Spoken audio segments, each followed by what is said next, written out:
الذين يذكرون الله قياما وقعودا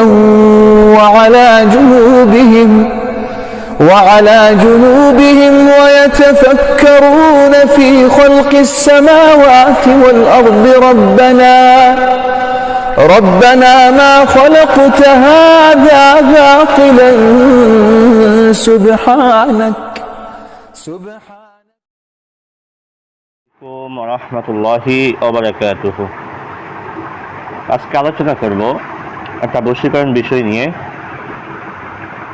যে ফুল ভিডিওর ভিতরে থাকবে মহরে সুলাইমানি একটা বশীকরণ। এটা সবচাইতে পাওয়ারফুল একটা কাজ।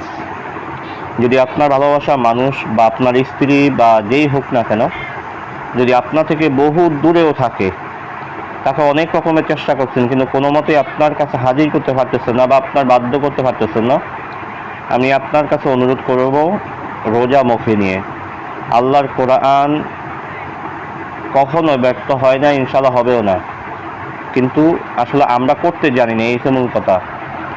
বা আপনার প্রমাণ চাইলে দেখেন আমার ভিডিওগুলা, আলহামদুলিল্লাহ অনেক চ্যানেলে অনেক রিভিউ আছে, আলহামদুলিল্লাহ যারা আমাকে দিয়ে কাজ করাইছে শত আলহামদুলিল্লাহ রিভিউ আছে, কাজের ফলাফল 100তে 100 আইছে। এটা আল্লাহর দেয়া কালামের নেয়ামত। তো আপনি যদি চান যে আপনার ভালোবাসা মানুষটাকে, আপনার মহব্বতের মানুষটাকে আজীবন আপনার গোলাম করে রাখার জন্য, আপনার বাধ্য করে রাখার জন্য দূর থেকে, তাহলে আমি আপনার কাছে অনুরোধ করব আপনি আল্লাহর দেয়া কোরআনুল কারীমের এই ছোট্ট একটা আমল, এই কাজটা আপনি করেন। ইনশাআল্লাহু আজিজ, ইনশাআল্লাহু আজিজ, ইনশাআল্লাহু আজিজ। আপনার ভালোবাসার মানুষ সারা জীবন আপনার গোলামি করবে ইনশাআল্লাহ, ইনশাআল্লাহ, ইনশাআল্লাহ। তো বেশি কথা বলবো না, মূল আলোচনাতে চলে যাইব। তার আগে বলবো যারা এখনো ভিডিওতে লাইক দেন, একটা লাইক দিয়ে রাখেন। যারা চ্যানেলটি সাবস্ক্রাইব করেন অবশ্যই সাবস্ক্রাইব করে বেল বাটন অন করে রাখবেন। বন্ধুদের মাঝখানে শেয়ার করতে বলবেন না ইনশাআল্লাহ। আসেন মূল আলোচনাতে যাই। যদি আপনার ভালোবাসা মানুষটাকে পাওয়ার জন্য বহু চেষ্টা করছেন, কোনো মতো তাকে পেতেছেন না, বা আপনার বাধ্য করতে পারেন নাই, আপনার বশ করতে পারেন নাই, আপনার স্বামীকে বা আপনার স্ত্রীকে আপনার আয়ত্ত করতে পারেন নাই, আপনার হুকুম মতো সে চলে না, আপনি তন্ত্র মন্ত্র সব কুফরি কালাম থেকে বিরত থেকে আল্লাহ কোরআনের সাহায্য নেন। আল্লাহ আপনার নিশ্চিত আপনার সাহায্য করবেন ইনশাআল্লাহ। তো এই কাজটা আপনি করেন, এটাকে মহরে সুলাইমানি বলা হয়। সুলাইমান আলাইহিসসালামের দেয়া একটা কিতাবের থেকে এই তদবিরটা খুবই পাওয়ারফুল একটা কাজ। এই কাজটা করতে গেলে আপনাকে কি কিনতে হবে, কি ক্রয় করতে হবে? 1 নম্বরে আপনাকে ক্রয় করতে হবে অরিজিনাল, আপনাকে মেশকা জাফরান কুমকুম গোলাপ জল কালিটা সংগ্রহ করতে হবে। হ্যাঁ, অরিজিনাল কালিটা আপনাকে সংগ্রহ করতে হবে। 2 নম্বরে আপনাকে সংগ্রহ করতে হবে একটা নিম গাছের ঢাল দিয়ে কলম বানিয়ে নেবেন। নিম গাছের ঢাল দিয়ে আপনি একটা কলম বানিয়ে নেবেন, কলম। 3 নম্বরে আপনাকে সংগ্রহ করতে হবে বোস পাতা। 4 নম্বরে সংগ্রহ করতে হবে সাদা কাগজ। একটা কথা সব সময় স্মরণ রাখবেন, যত গুড় তত মিষ্টি। আপনি একটা কাজ করতে গেলে যত মালামাল খরচ করবেন, যত সদকা বেশি দিবেন, তত আপনার কাজটা শক্তিশালী হবে এবং ফলাফল আসার সম্ভাবনা তত বেড়ে যাবে। আপনি যত কম দিতে চাইবেন, তত আপনার ফলাফল আসার সম্ভাবনা কমে যাবে। মাল যত খরচ কম করবেন, তত ফলাফল আসার সম্ভাবনা কমে যাবে। কথা বুঝতে পারছেন আশা করি। আপনার জ্বর যত বেশি হয়, ততই তো পাওয়ারফুল ওষুধ লাগে, পাওয়ারি ওষুধ লাগে। কিন্তু আপনি যদি নর্মালি ওষুধ খান, তাহলে কিন্তু তখন আর আপনার জ্বরটা নিয়ন্ত্রণে আসবে না। জ্বর পরিমাণ আপনাকে ওষুধটা খেতে হবে। তো আপনার তদবিরের ক্ষেত্রে একই সিস্টেম। যত শক্তিশালী কাজ করতে চান, যত ওর মন বেশি শক্তিশালী হবে, শক্ত হবে, ততই আপনাকে পাওয়ারফুল কাজগুলি করতে হবে। তাহলে ইনশাআল্লাহ ফলাফল আসার সম্ভাবনা দ্বিগুণ বেড়ে যাবে ইনশাআল্লাহ। তো আপনার এই মালগুলো আপনি সংগ্রহ করার পরে আপনার আর একটা মম সংগ্রহ করেন। একটি মোম আপনি সংগ্রহ করেন। সবচেয়ে ভালো হয় গাছের একটা মোম পাওয়া যায়, কাঁচা মোম, ওই মোমটা আপনি এক গোলা মোম সংগ্রহ করতে পারেন, তাহলে সবচেয়ে ভালো হয়। এবার আপনার সব কিছু সংগ্রহ হয়ে গেলে আপনি জুমার দিন অথবা শনিবার দিন, জুমার দিন যা রাত্রিবেলা অর্থাৎ শনিবার দিন জায়নামাজ বিছিয়ে সাত অবস্থায় ক্যাবলা দিকে ফিরে সর্বপ্রথম আপনি আল্লাহকে হাজির নাজির জেনে 101 বার দুরুদ ইব্রাহিম পাঠ করেন। অন্য কোনো দুরুদ পড়লেও হবে, তবে দুরুদ ইব্রাহিম পড়লে সবচেয়ে ভালো হবে। দুরুদ ইব্রাহিম পাঠ করে আমি ছোট্ট একটা নকশা দিয়ে দিব আপনাকে। এই আয়াতটুকু মানে এই তদবিরটা বোস পাতার উপরে একটা নকশা লিখেন, সাদা কাগজে 60টি নকশা আপনি লিখবেন কি দিয়ে? নিম গাছের যে ঢাল দিয়ে কলম বানিয়েছিলেন সেই কলম দিয়ে, মেশকাজাতান কালি দিয়ে। আপনার যখন এই মোট 8টা নকশা লেখা হলো, আপনার মোট 8টি নকশা আপনার লেখা হলো,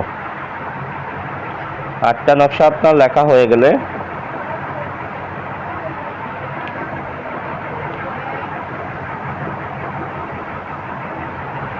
আটটি নকশা যখন আপনার লেখা হয়ে যাবে তখন আপনার কাজ হচ্ছে আপনি নকশাগুলোকে আপনার সামনে রেখে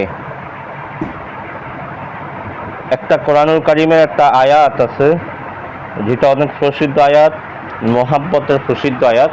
এই আয়াতটুকু হলো কুল্লা ইয়াস্তাউইল খবিসু ওয়ালাউ আ'জাবাকা কাসরাতুল খবিস ফাত্তাকুল্লাহ ইয়া উলিল আলবাব। এই আয়াতটুকু আপনাকে 1001 বার পড়েন। 1001 বার পরে এই নকশাগুলোর উপরে আপনি ফু দেন। আবার ইউহিব্বুনাহুম কাহুবিল্লাহি ওয়াল্লাযীনা আমানু আশাদ্দু হুব্বান লিল্লাহ, এই আয়াতটুকু আপনাকে 1001 বার পড়েন, পরে এই নকশাটার উপরে ফু দেন।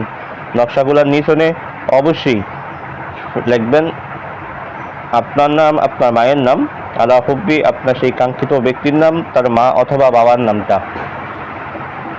নামগুলো আপনার যখন লেখা শেষ হয়ে যাবে, আমল যখন কমপ্লিট হয়ে যাবে, সবার শেষে আবার 101 বার দুরূদ শরীফ পাঠ করেন। 101 বার দুরূদ শরীফ পাঠ করে আপনার আমল কমপ্লিট। এবার কাজের একটা সদকা রয়েছে আপনার, আমি আগেই বলছি সদকা যত বেশি হবে কাজ তত শক্তিশালী হবে। এই কাজের সদকাটা নির্দিষ্ট করা একটা সদকা। যারা কাজটা করতে চান, আমি ঢালাওভাবে সবাইকে এজাজত দিব না, যারা কাজ করতে চান এটা তারা অবশ্যই স্ক্রিনশট দিয়ে আমাকে ইমোতে বা হোয়াটসঅ্যাপে জানাবেন। আমি তখন কাজের এজাজত দিয়ে দিব, আর তখন ইনশাআল্লাহ সদকার কথা আমি আপনাকে বিস্তারিত বলে দিব। কারণ এটা সবাইকে এজাজত দেওয়া সম্ভব না, এটা খুবই পাওয়ারফুল একটা কাজ। কারণ মানুষ অপাত্রেও এটা কাজ করতে পারে, অবৈধভাবে কাজ করতে পারে। এই জন্য তাতে সদকা আদায় করার পরে আপনি ভোজ পাতে যে তাবিজটা লিখলেন, এই তাবিজটা আপনি গরম তাপে আপনি গেলে দেন। যদি বলেন যে হুজুর আমার এখানে তো মাটির চুলা নাই, গরম তাপে আমি রাখতে পারবো না, তাহলে সেই ক্ষেত্রে আপনি ছেলে হলে ডান হাতে, মেয়ে হলে বাম হাতে ব্যবহার করেন। গরম তাপে অথবা হাতে। আর সাদা কাগজে যদি 7টা নকশা লিখলেন, এই 7টা নকশার কাজ হয়েছে আপনি নকশাগুলোকে, একটা নকশাকে তাবিজ আকারে পেঁচান। তাবিজ আকারে বানিয়ে, তাবিজ পেঁচানোর ভিতরে কিন্তু নিয়ম আছে, সেটা অন্য একটা ভিডিওতে আমি দেখে দিয়েছি। তাবিজ যখন উল্টা পেঁচাবেন তখন এটা উল্টা রিয়েকশন হবে। সুতরাং আপনাকে ভালোভাবে তাবিজ আকারে সুন্দরভাবে পেঁচিয়ে 7টা তাবিজকে 7টাভাবে পেঁচান। 7টা তাবিজ করে এগুলাকে মম দিয়ে, মানে মমের ভিতরে তাবিজটা ঢুকিয়ে একটা গোল্লা বানান। গোল্লা বানিয়ে 7টা গোল্লা 7 দিন আগুনে জ্বালান। ইনশাআল্লাহ আজিজ এই 7 দিনের মধ্যে, যে 7 দিনে তাবিজগুলো জ্বালাবেন, এই 7 দিনের মধ্যেই আপনার মহাব্বতের মানুষটা পৃথিবীর যেখানে থাকুক, যত কঠিন হৃদয়ের মানুষ হোক, যত পাথর হৃদয়ের মানুষ হোক না কেন, সে আপনার মহাব্বতে আপনার কাছে ধরা দিতে বাধ্য হবে ইনশাআল্লাহ। মানে পাগল হয়ে যাবে আপনাকে পাওয়ার জন্য ইনশাআল্লাহ, ইনশাআল্লাহ, ইনশাআল্লাহ। আজকে আলোচনাটা এই পর্যন্ত থাকবে, দেখা হবে পরবর্তী ভিডিওতে। সেই পর্যন্ত আমার সাথেই থাকেন। ওয়া মা তৌফিক ইল্লা বিল্লাহ। আসসালামু আলাইকুম ওয়া রাহমাতুল্লাহি ওয়া বারাকাতুহু।